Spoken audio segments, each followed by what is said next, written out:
Okay, Please. thank you, Ed. Looking at the audience, at least looking at those of you in the room, I'm guessing that you're not tax specialists.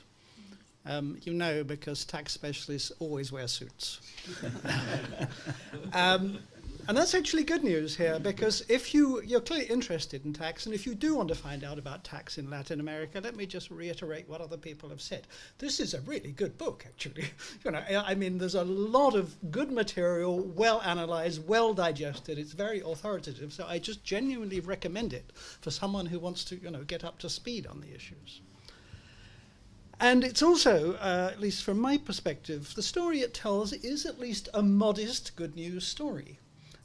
What's happened in the last 20 years or so in Latin America, or Latin America and the Caribbean, has involved some significant positive shifts, especially an overall increase in the ratio of tax to GDP, that has in turn funded social programs, many that are going to poorer people.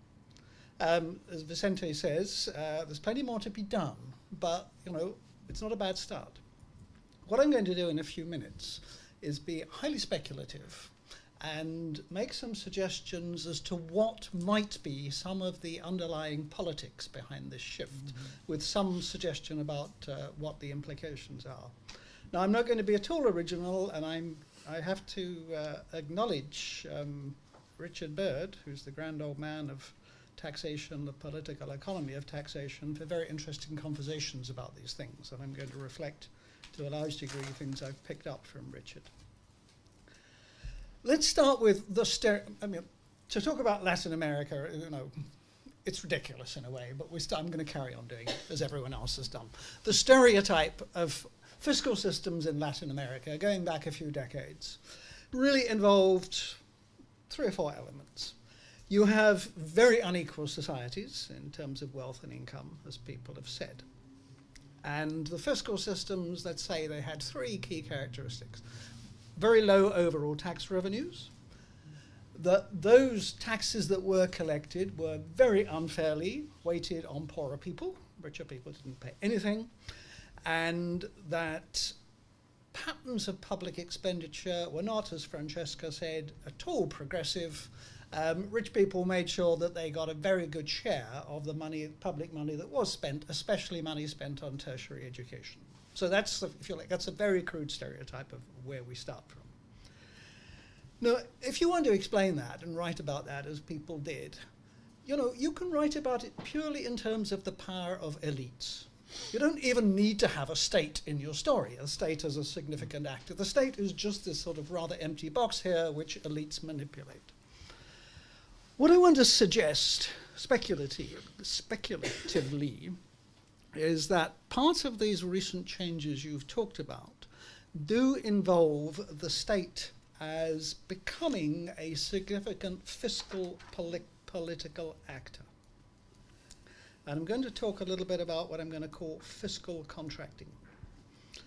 So how do we explain really that tax collections as a percent of GDP have gone up, and that public expenditures on poor people, especially targeted social programs, have also increased?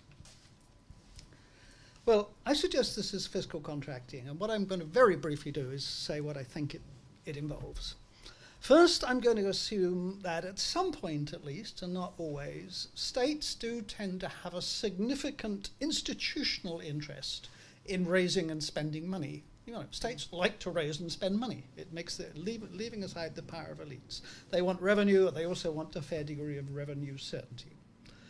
But states, also being fairly smart, because they spend a lot of time raising revenue, realize that while we use the term taxpayers and public expenditure, you know, there are many types of taxpayers and they pay different types of taxes.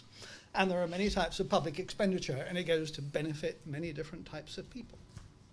And that states are in a position sometimes to act as what the economists call discriminating monopolists. They're monopolists because they are the only people who tax, and they're discriminating because they can make choices about where they raise money from and where they spend it. And what they effectively do is they trade revenue for services. They know that if they provide more services to some people, all else being equal, those people are more likely to have a positive attitude and possibly pay taxes. And that has the sort of slightly odd implication that if, or perhaps not so odd implication, if you're providing services to people, you can actually tax them in return. Mm-hmm. But not the people en masse, but particular groups of people. Now, some interesting research was done by Jeffrey Timmons some years ago, based on cross-national statistical analysis, challengeable, but nevertheless interesting. And he looked at patterns of taxation and patterns of public expenditure in a large number of countries, cross-sectionally and time series. And his results suggested that in countries where governments actually spend a lot of money on the kind of things we want them to spend money on, the kind of things that tend to result in high levels of human development, that you have an unusually high proportion of regressive taxes as a percentage of GDP. Regressive, not progressive. You have progressive spending and regressive taxes. Mm-hmm. Conversely, he claims to show that countries that seem to protect property rights relatively heavily tend to have a high proportion of progressive taxes in GDP. And what he argues, and I think it's quite plausible, is that where large masses of the population are benefiting from public expenditure on health, education, targeted transfers, etc., they are taxable through things like personal income taxes and even relatively regressive VAT. Where you have elites that are benefiting from the protection of property rights and the other things elites want, they are actually willing to pay taxes on income in particular, maybe not even wealth very often, but certainly income. Now, what might have been happening in Latin America over the last few years and decades as we've had this gradual shift is that we are getting the development of exactly this kind of fiscal contracting, which is very much like the OECD fiscal contracting. Elites are getting something, they're getting more protection of property rights, and the mass of the population are getting targeted social spending. Now, the implication of that, and I'm simply going to conclude, because this is speculation, I can't prove this, is that those of us who would like to see much more equality in the tax burden in Latin America probably will be disappointed. Because if the sort of simple political economy model that I just outlined to you is the one that's working and likely to work in future, it's not going to be progressive taxation that's actually going to fund social spending. It's going to be the extension of personal income tax, and it's going to be the possible extension, as you very well show, Vicente, an already actually rather efficient set of VAT systems.